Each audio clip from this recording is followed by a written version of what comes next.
Y si tú que me ves en casita, eres inmigrante, te encuentras en un proceso de deportación o aún no tienes un estatus legal, hoy aquí en el News Café vamos a hablar de cuáles son tus derechos y cómo debes actuar ante un caso de deportación. Para explicarnos más del tema me acompaña el abogado de inmigración Héctor Benítez. Héctor, bienvenido, gracias. Muchas gracias, muchas gracias. Y es un momento tan importante para tantos inmigrantes, ¿verdad? Que tienen tantas preguntas en este país y por eso queremos hablar contigo con respecto a conocer este proceso de deportación. ¿Qué es lo que se debe hacer?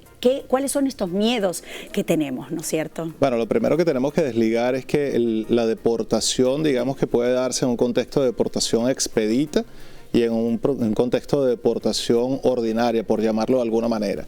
La deportación expedita normalmente se da a nivel de puertos de entrada o personas que, aunque no hayan hecho uso del puerto de entrada porque están ingresando de una manera irregular, son aprehendidos digamos, en un periodo bastante cercano o en una distancia bastante cercana a la frontera. Ahí puede darse un proceso muy rápido donde la persona tiene una entrevista, bien sea de medio creíble o de medio razonable, y se hace una determinación de si la persona puede o no ser elegible para asilo en caso de que haya planteado un asilo ante el oficial.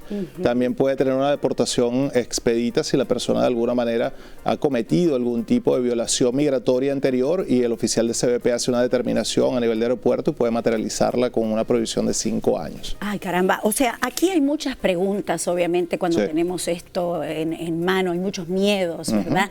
Ahora, ¿qué pasa? ¿Cómo uno tiene que reaccionar? Por ejemplo, sucede esto que le piden los papeles, uno tiene que demostrarlos, si no los tiene, ¿cómo reaccionar? ¿Cómo actuar? La documentación. Si ya estás en territorio americano, obviamente, y se presenta un oficial, normalmente es un oficial de ICE, que es la policía migratoria, por decirlo de alguna forma, y te requiere algún tipo de documentación, sí, indudablemente puedes mostrarla, pero no estás obligado a mostrarla. Digamos que la recomendación sería que tú le hagas la exigencia al oficial de ICE de que tú tienes un abogado y que requieres la presencia de tu abogado para poder emitir cualquier tipo de comunicación, declaración o mostrar documentación a ese oficial. No estás realmente obligado. ¿Y hasta qué punto uno tiene derecho de mantenerse callado? Tienes todo el derecho de mantenerte callado, es un derecho incluso de carácter constitucional. Lo que no puedes indudablemente es que si el oficial está materializando un arresto, no puedes resistirte a ese arresto. Debes colaborar con el arresto, pero no tienes bajo ninguna circunstancia que emitir ningún tipo de declaración. Ahora, dice,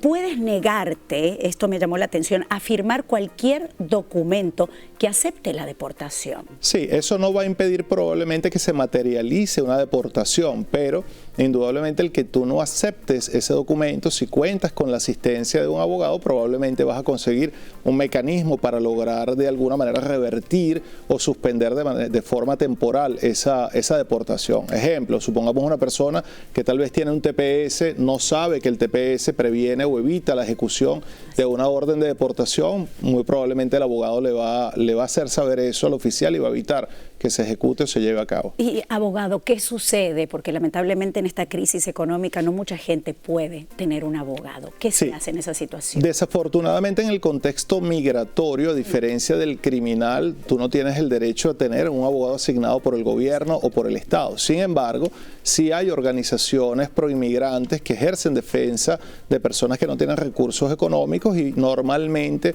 las cortes de migración, los mismos oficiales de CBP, los oficiales de ICE, normalmente están, digamos, obligados o suministran una lista de este tipo de organizaciones para que puedas ponerte en contacto. Sin embargo, entiendo que la mayoría puede pensar que los servicios de un abogado privado son costosos, pero la mayoría de los abogados hoy en día pues ofrecen, digamos, planes de financiamiento, metodologías para que las personas tengan acceso de forma flexible y puedan llevarlo a cabo. ¿Qué sucede cuando te hacen estamos en este momento, en un interrogatorio? ¿A qué se refieren con esta tarjeta roja?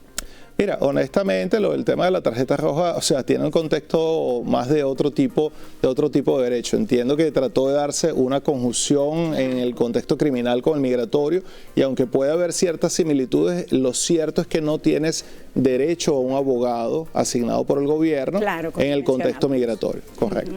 Abogado, muchísimas gracias. Son tantas preguntas, pero definitivamente pueden encontrarlo, como tenemos en pantalla también, a su Instagram, sus redes sociales, ¿verdad? Para que puedan contactarlo y uno estar más seguro. Son temas muy importantes a tocar. No, y ahora más con la nueva administración que se avecina, obviamente debemos estar muy pendientes. Así mismo. Muchas gracias por estar con nosotros. Hasta luego.